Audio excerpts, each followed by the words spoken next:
नमस्कार विद्यार्थी मित्रांनो, भारत कॉम्पिटेटिव्ह फोरमच्या ऑनलाईन फ्री लर्निंग एज्युकेशन मध्ये मी तुमचं या ठिकाणी स्वागत करत आहोत। माझं नाव श्रीकांत आळे। आज महत्त्वाचा मुद्दा घेऊन आपण आलेलो आहोत, तो अतिशय महत्त्वाचा। बघा, ज्या ज्या गोष्टी भारतामध्ये नवीन होत असतात ते आपण इथे तुमच्यासाठी घेऊन येत असतो। तो चालू घडामोडी असो किंवा मग जीएसचा विषय असो, तर आज जो काही महत्त्वाचा आहे, new governor reserve bank of India. कोण आहे रे नवीन गव्हर्नर रिझर्व्ह बँक इंडिया? माहिती आहे का रे म्हणे तुला? बघा, या ठिकाणी तुम्हाला माहिती आहे, new reserve bank of India आपले 26वे गव्हर्नर झालेले आहे। भारतीय रिझर्व्ह बँक आरबीआय, तुम्हाला माहिती आहे आरबीआयचा इतिहास माहिती आहे का तुम्हाला? आता बघा, कुठलाही करंट जर घ्यायचा असेल तर त्या करंटचं बेसिक फार महत्वाचं आहे। बघा, आजचं करंट उद्याचं बेसिक होत असते आणि परवाचं ते सिलेबस होत असते। काय होत असते? परवाचं सिलेबस होत असते, बरोबर। त्यामुळे बघा, संजय मल्होत्रा हे भारताचे 26वे गव्हर्नर झाले आहे। किती झाले आहे? 26वे गव्हर्नर। मग आपल्याला 25वे गव्हर्नर माहित पाहिजे। बघा, कितवे? 25वे। तर 25वे गव्हर्नर कोण होते? आपले शक्तिकांत दास। लक्षात घ्या, शक्तिकांत दास। एक वेळेस शक्तिमान विसरलो तर चालत, पण हा शक्तिकांत दास आपल्या लक्षात राहायला पाहिजे। 25वे गव्हर्नर कोण? आपले शक्तिकांत दास। आता बघा, हे चिन्ह तुम्हाला दिसू राहिलं ना? अबे, हे काय चिन्ह माहित आहे का? हा आहे आरबीआयचा लोगो। आणि याच्यावर प्रश्न विचारला होता युपीएससी मध्ये, याच्यावर प्रश्न विचारला होता एसटीआय मुख्य मध्ये, की आरबीआयचा लोगो काय आहे रे बापू? तर आरबीआयचा लोगो आहे, तर लक्षात घ्या, टायगर आणि हे पाम ट्री आहे। काय आहे? टायगर आणि पाम ट्री। लक्षात घ्या, आरबीआयचा लोगो आहे टायगर आणि पाम ट्री। लक्षात घ्या, पाम ट्री। जे काही लोक तर बस नारळाचं झाड आणि शोकेचं झाड आणि पाम ट्रीचं झाड सगळ्या सारखं समजते, पण काही झाडं वेगळे असते, काही रंगही आपल्याला कळत नाही, काही झाडही आपल्याला कळत नाही। कळते का? फक्त तेवढंच माहित असते की नाही बाबा हे काय आहे काय नाही। तर असो, तर आरबीआय हे महत्वाचे घडामोड आहे आणि आरबीआय मध्ये आपले 26वे गव्हर्नर हे संजय मल्होत्रा व्यक्तिमत्व झाले। बघा, हे व्यक्ती जो दिसत आहे हे आहे संजय मल्होत्रा। पाहून घ्या, म्हणजे आम्हाला काही चित्र येणार नाही तुम्हाला, बरोबर आहे, परंतु नाव आहे संजय मल्होत्रा। कोण आहे? संजय मल्होत्रा। तर आपल्याला रिझर्व्ह बँक ऑफ इंडिया, तुम्हाला माहिती आहे reserve bank of India RBI act कधी जाहीर बरोबर? 1934 कधीचा आहे? 1934। आणि आरबीआयची स्थापना कधी आहे? आरबीआय स्थापना 1 एप्रिल 1935। लक्षात घ्या, 1 एप्रिल 1935 याची स्थापना झाली।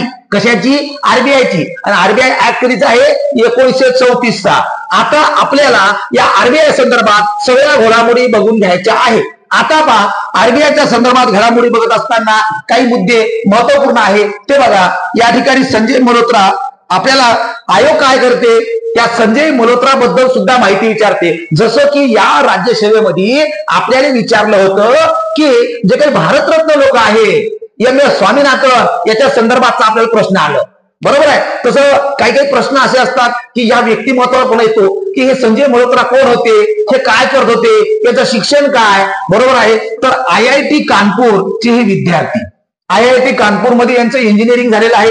त्यानंतर पॅरिस्टल विद्यापीठातून पदव्युत्तर पदवी, लक्षात घ्या, पदव्युत्तर पदवी म्हणजे पदवीनंतर post graduation, MA, MCOM, MSc या प्रकारचं। त्यानंतर 1990च्या बॅच ते राजस्थान कॅडरचे हे IAS अधिकारी आहे। काय आहे?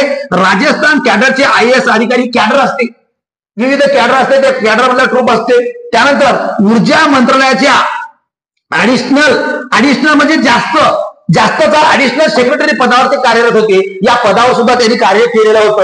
आणि नोव्हेंबर 2020 मध्ये RSC नावाची महत्वाची कंपनी आहे, त्या संदर्भात ते चेअरमन आणि MD होते, बरोबर आहे। तर हे आहे संजय मल्होत्रा, हे आरबीआयचे 26वे गव्हर्नर।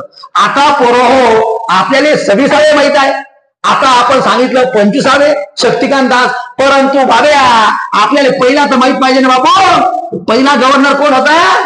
पहिले गव्हर्नर आरबीआयचे सगळ्यांनाच माहित आहे, कोण होतं? Osborne Arkell Smith. आता काही म्हणत हे ऑस्बॉर्न आर्कल स्मिथ हे नाव तो वेगळा दिसू राहिला मुले, मग वेगळा आहे ना तो, कारण तो भारताचा होता का? तो फॉरेनर होता ना। तर लक्षात घ्या, पहिला आरबीआयचा गव्हर्नर आहे ऑस्बॉर्न आर्कल स्मिथ। चुकलं तर असं थांबा, बरोबर खोड तुम्ही, लक्षात घ्या, ऑस्बॉर्न आर्कल स्मिथ। लक्षात घ्या, पहिला आरबीआयचा governor Osborne Arkell Smith, Osborne Arkell Smith. लक्षात घ्या, हे हसत होता म्हणून याचा नाव स्मिथ होता, असं काही आहे का? असं जसं काहीच नाही आहे। लक्षात घ्या, पहिला गव्हर्नर ॲस्बॉर्न अर्कल स्मिथ. त्यानंतर पहिले भारतीय. आपल्याला विचारते का आयोग भारताचा कोण होता? काय विचारते? भारताचा कोण होता? भारतीय पहिले गव्हर्नर. भारतीय पहिले गव्हर्नर कशाचे रे बाबू? आरबीआयचे. सोन्या बरोबर लक्ष दे रे. कायचे? आरबीआयचे. तर कोण होते? सी.डी. देशमुख. कोण होते? सी.डी. देशमुख. लक्षात घ्या. आणि या माणसाला हा अर्थमंत्री सुद्धा होता. या माणसानं नंतरच्या काळात राजीनामा सुद्धा दिला होता. मुंबई महाराष्ट्रापासून वेगळी होणार म्हणून अर्थमंत्री पदाचा राजीनामा देणारा व्यक्ती म्हणजे सी.डी. देशमुख, चिंतामणराव देशमुख. लक्षात घ्या पोरं. आता पहिला कोण होता? ॲस्बॉर्न अर्कल स्मिथ. भारतीय पहिले गव्हर्नर सी.डी. देशमुख. त्यानंतर सर्वाधिक कालावधी म्हणजे long time journey RBI governor. लक्षात घ्या, सर्वात जास्त कालावधी म्हणजे जास्त वेळा हा व्यक्ती काय होता? आरबीआयचा गव्हर्नर. आणि तो कोण होता पोट्टे हो? बेनेगल रामाराव. लक्षात घ्या, बेनेगल रामाराव, नरसिंहराव यांचे भाऊ बेनेगल रामाराव हे होते. त्यानंतर आरबीआयच्या गव्हर्नरच्या इतिहासात एकही महिला हे आरबीआयची गव्हर्नर झाली नाही.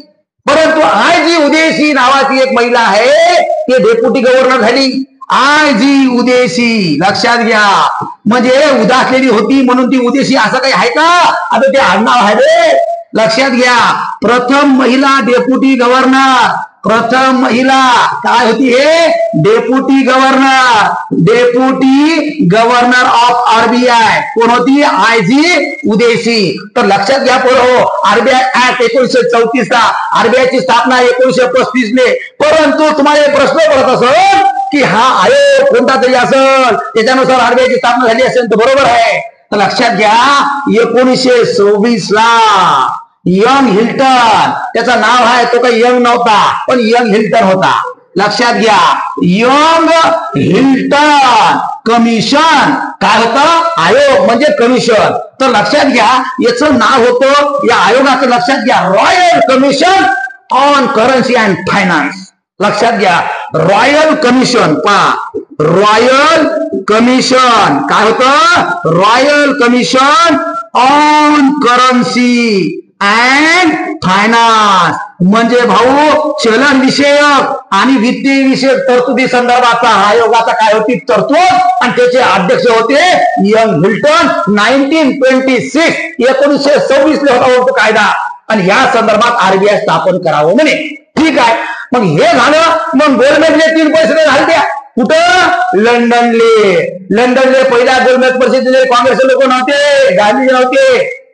तर बघा, 3 गोलमेज परिषद झाल्या. त्या 3 गोलमेज परिषदेनंतर जो अहवाल आला त्याला आरबीआयला स्थापनेसाठी काय दिली होती? मंजुरी. तर लक्षात घ्या पोरं हो, पहिला कोण, दुसरा कोण, महिला कोण आणि कोणता आयोग होता, कोणतं कमिशन होता, त्याच्यानुसार आरबीआयची स्थापना झाली. आणि त्यानंतर आता हे 26वा गव्हर्नर आपला आलेला आहे. कोण? संजय मल्होत्रा. मी फक्त करण नाही शिकवलो, अख्खं इकॉनॉमीचं, आरबीआयचं फंक्शनल, सगळ्या काही स्ट्रक्चरल प्रोसेस हे सगळं तुम्हाला इथं सांगत आहो. लक्ष द्या, बरोबर आहे? अबे कोणी उठून जाऊ नका, लक्ष द्या, पूर्ण आणखी लेक्चर चालू आहे. बरोबर आहे? तर बघा पोरं, पुढे महत्वाचा मुद्दा बघा, थोडक्यात सांगितलं आहे आपण आरबीआयच्या स्थापनेबद्दल. बघा, आरबीआयची स्थापना आता जे काही मी बोललो, the royal commission on Indian currency and finance, या आयोगाच्या शिफारसीनुसार मध्यवर्ती बँक. लक्षात घ्या, रिझर्व्ह बँक ऑफ इंडियाची निर्मिती झाली. आता मध्यवर्ती बँक म्हणजे सरकारची बँक, बँकर्स ऑफ बँक. काय म्हणतो त्याला? बँकर्स ऑफ बँक म्हणजे देशाची बँक, हे मध्यवर्ती बँक. अगदी सरकारने चालणारी बँक आहे, सरकारने कर्ज देणारी बँक आहे, सर्व बँकांना कर्ज देणारी बँक आहे. पण बँकाला का फुकट देते का? नाही ना. मग तेच तर म्हणते repo rate, reverse repo rate. Repo म्हणजे काय?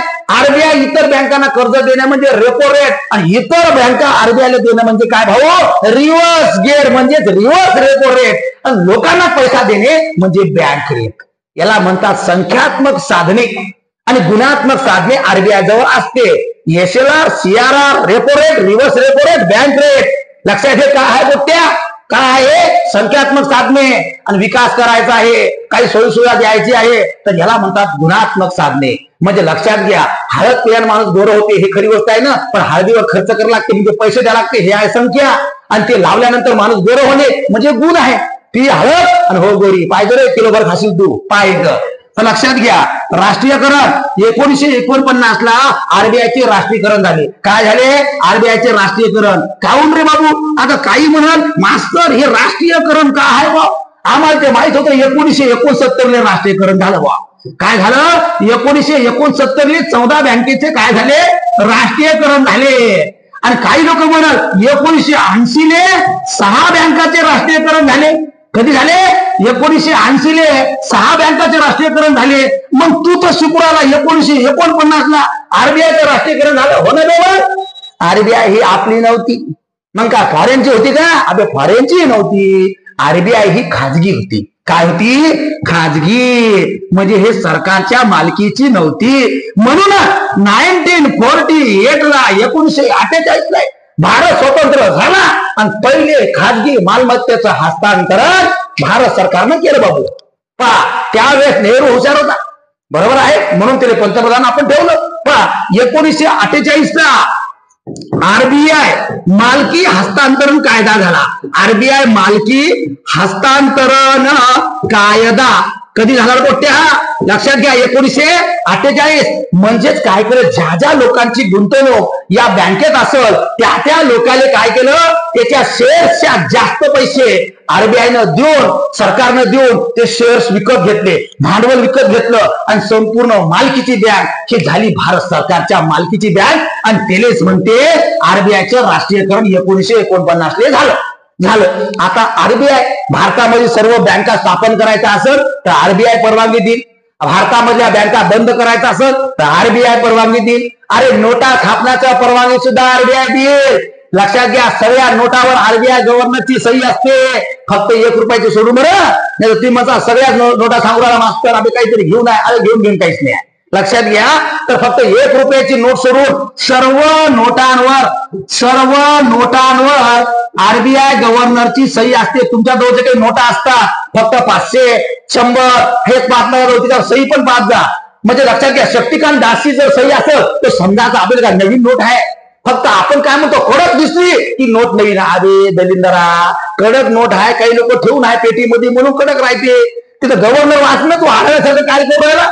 लक्षात घ्या, खाली पाहायचं गव्हर्नरची सही असते. आता तुम्हाला या गव्हर्नर आणखी पदभार घ्यायचाच आहे. तिथं एखादा 10 आहे, 5 आहे, आणि एखादा गव्हर्नर संजय मल्होत्राची नोट आहे का बा, आणखी त्याने पदभार स्वीकारायचा आहे. सध्या पदावर आपले शक्तिकांत दासच आहे, बरोबर आहे. तर लक्षात घ्या, तुम्ही काही उदास होऊ नका, ते येणारच आहे. म्हणजे मी ते सांगू राहिलो तर आज न उद्या 2-4 दिवसात तुमचा पदभार ते स्वीकारणार आहे. आता मुख्यालय म्हणजे हेडक्वार्टर. बघा, हेडक्वार्टर आरबीआयच्या स्थापनेच्या वेळी म्हणजे कधी वे स्थापना कधी झाली? 1935 ली झाली ना. बोंबलत जाईल मग जरा बोलत, अरे रोकू नका, रोकू नका बाबू, लक्ष द्या ना इकडे. आरबीआयची स्थापना कधी झाली? 1935. आणि त्यावेळेस कार्यालय कुठं होता? कलकत्ता. कुठं होतं? कलकत्ता. भारताची राजधानी पण कलकत्त्याला होती भाऊ पट्टे. पहिले राजधानी पण आपली होती आणि नंतर राजधानी दिल्लीला हलवली. कोण हलवली? राजे पंचम ज्वार. ज्यावेळेस बंगालची फाळणी रद्द केली ना, त्याच वेळेस कलकत्त्यावर राजधानी आपली दिल्लीला हलवली. आणि तसंच कलकत्त्याला मुख्यालय आपलं होतं कशाचं रे? आरबीआयचं. आणि 1937 ले हे कुठं नेलं? मुंबईले. मग आता मास्तर 2024 ले कुठं आहे बा आरबीआयचं हेडक्वार्टर? तिथंच आहे. जाता का पाहिले तू? जातो मग. तिथं काय अकाउंट खोलतं काय? अबे अकाउंट खोलते का ते? बँकांची बँक आहे ना, ते बँकाला कर्ज देते नाही. एक पोट्टा आढळले का काल परवा म्हणे, काय म्हणे मास्तर म्हणे नाही का मित्र म्हणे आरबीआय मध्ये नोकरी लागला म्हणे.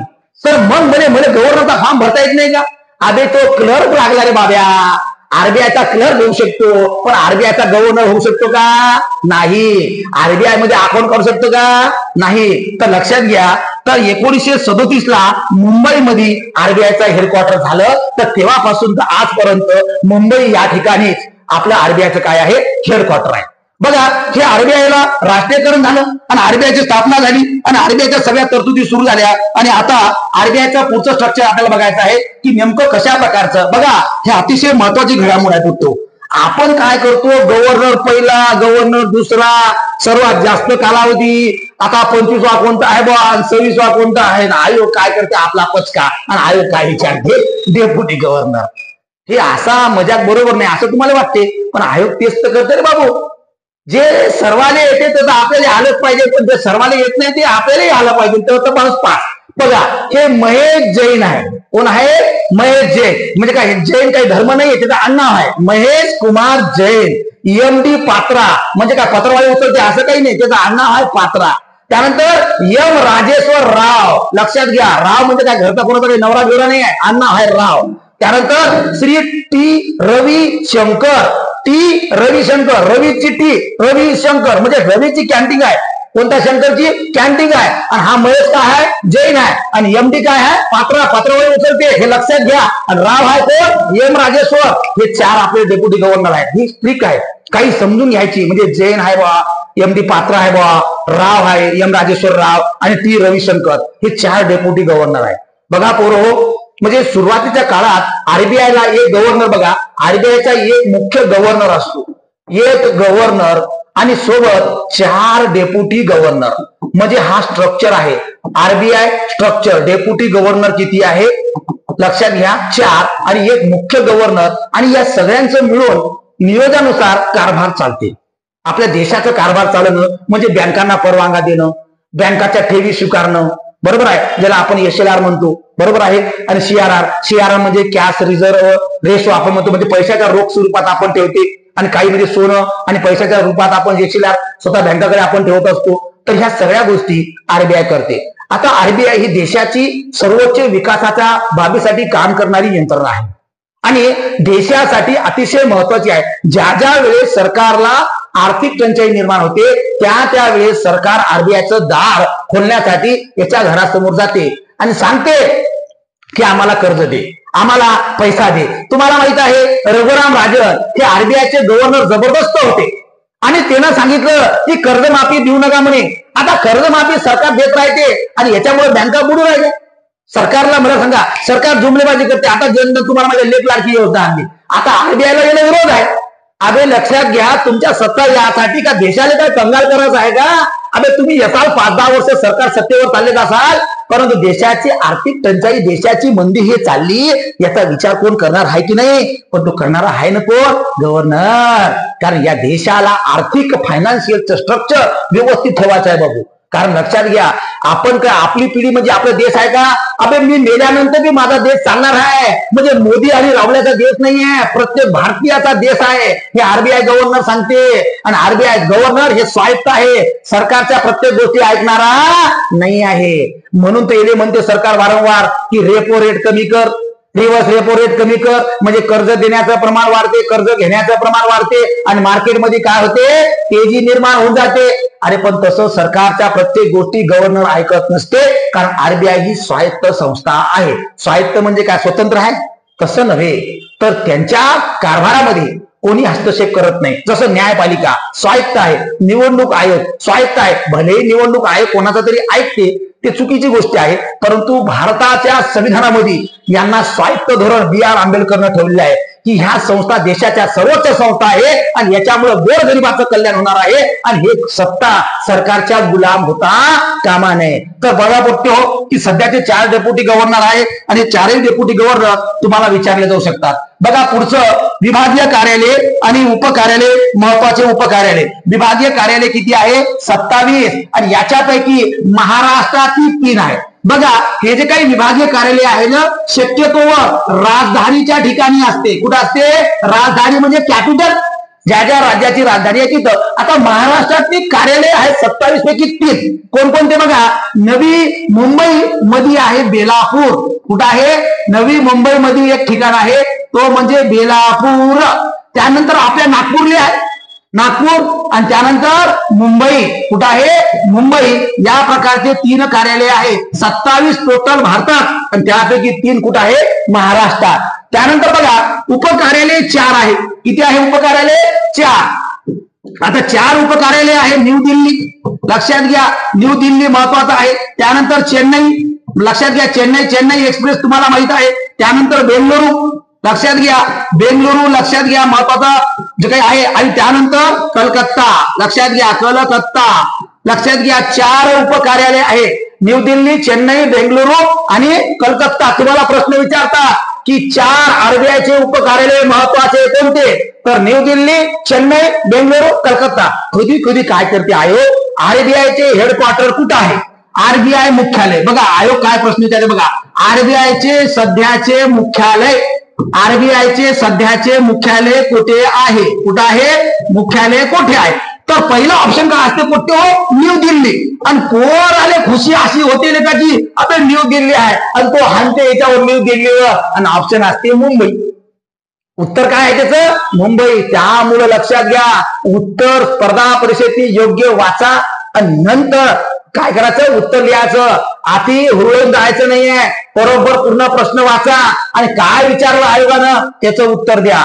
पुढे बघा, आरबीआयच्या जमा खर्चाचे वर्ष 1 जुलै ते 30 जून. लक्षात घ्या, फायनान्शियल इयर कोणाचं, आरबीआयचं. सरकारचं फायनान्शियल इयर कधी सुरू होते बघतो, 1 एप्रिल ते 31 मार्च. बरोबर आहे, 1 एप्रिल ते 31 मार्च. पण आरबीआयचं केव्हा आहे, 1 जुलै ते 30 जून. जसं वर्ल्ड बँकेकडून मी घेतलेलं आहे. वर्ल्ड बँक, IMF हे जगातल्या महत्वाच्या आंतरराष्ट्रीय स्तरावरच्या वित्तीय संस्था आहे, पण भारतातली एकच बापाची बँक ती म्हणजे आरबीआय. लक्षात घ्या, 1 जुलै ते 30 जून हे लक्षात घ्या, वित्तीय वर्ष महत्वाचं आरबीआयचं. हे सगळ्यात नोट डाऊन तुम्ही करून घ्यायचं आहे. राजधानीच्या ठिकाणी कार्यालय आहे आणि त्यानंतर उपकार्यालय किती आहे, 4 आहे. आणि महाराष्ट्रातली कार्यालयामध्ये 3 कार्यालय आहे. बघा फोटो हे सगळ्या गोष्टी तुम्ही लिहून घेतला आणि काही गोष्टी लिहायचं मी व्हिडिओ मध्ये पुढे चाललो आहो. परंतु तुमचं काही लिहून राहायचं असं तर तिथं काय करायचं, पॉज करायचं, थांबवायचं, नाहीतर इथं सरळ सरळ स्क्रीनशॉट मारायचा. असं 3 बोटं फिरवायची आणि सरळ सरळ स्क्रीनशॉट निघते. नवीन नवीन मोबाईल आहे त्याच्यावर, बरोबर आहे ना. आता काही लोक काय करत, स्क्रीनशॉट 3 बोटात निघाल नाही, आम्ही तर जुना आहे मोबाईल, मग नवीन घेतो. चला पुढे चला, आरबीआयच्या काही गोष्टी आपण बघत आहोत, महत्वाच्या घडामोडी. आता आरबीआयच्या प्रशिक्षण संस्था बघा, आरबीआयच्या प्रशिक्षण संस्था महत्वाच्या आहेत आणि याच्यातल्या तुम्हाला माहित आहे ह्या 3 जे आहे ते आरबीआयच्या नियंत्रणाखाली आहे. आरबीआय नियंत्रित, लक्षात घ्या, हे आरबीआय नियंत्रित आहे म्हणजे आरबीआयचा भाग आहे. ह्या 3 कुठला आहे, college of agriculture banking Pune आणि आरबीआय स्टॉक कॉलेज चेन्नई आणि आरबीआय अकॅडमी मुंबई. बघा हे आरबीआयचा भाग आहे. प्रशिक्षण संस्था किती आहे, टोटल 6, पण आरबीआयचा भाग किती आहे, 3.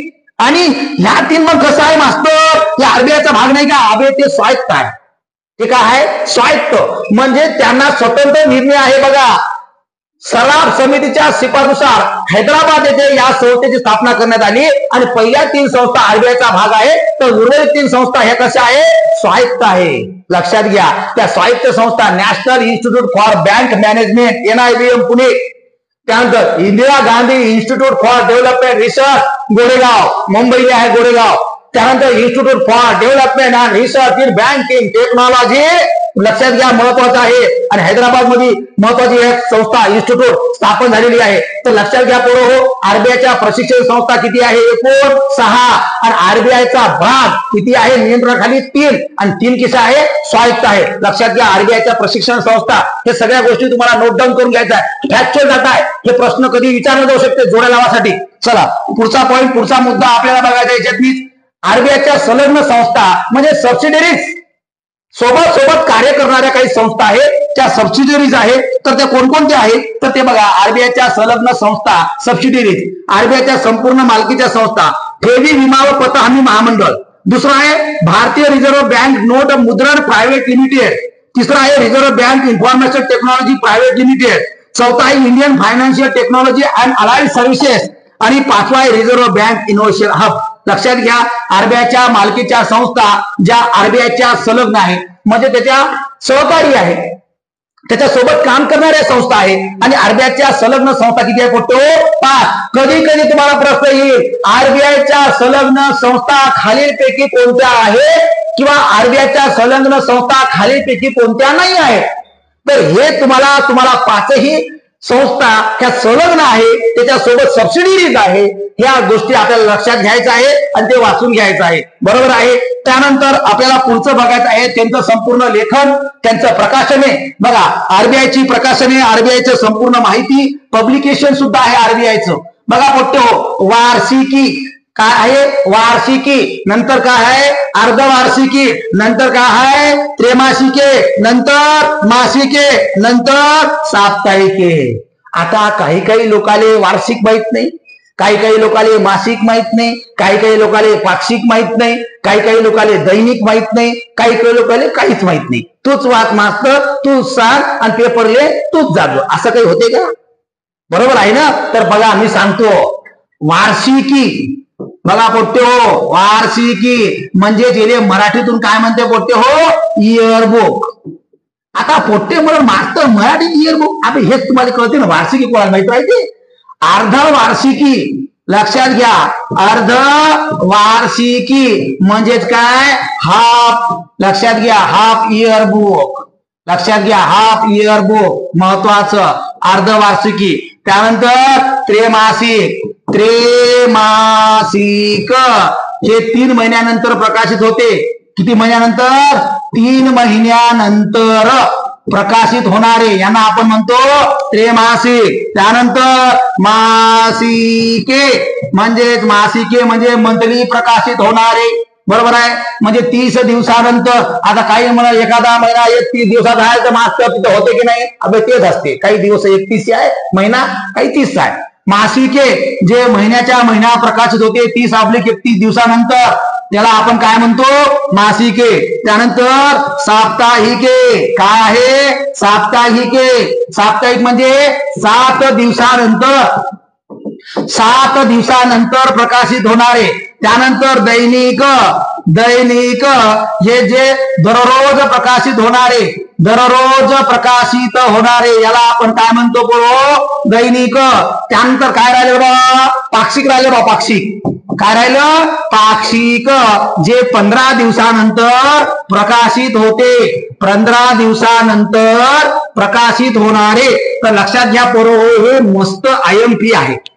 हे सगळ्या गोष्टी आपल्याला हे माहित पाहिजे. हे बेसिक गोष्टी माहित नाही. आयोगाने तुम्हाला सांगितलंय प्रत्येक बघा आपल्याला बारीक बारीक गोष्टी घ्यायच्या पडतो. आपल्याला एक एक मार्क वाढवायचे आहे. आपल्याला एका जमाना आपल्याला 80-70 घ्यायचं नाही आहे. एक एक मार्क जाता कामा नये. एक एक मार्क, एक एक प्रश्न, एक एक कन्सेप्ट, एक एक गोष्टी बाहेर काही न बघायचं आपल्याला.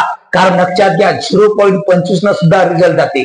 आणि आपण एकदम लहान लेकरं बनून, बरोबर आहे, लहान बनून आपल्याला काय करायचं आहे? साखर खायचं आहे, मुंगी बनून साखर खायचं आहे. चला तर पुढे चला.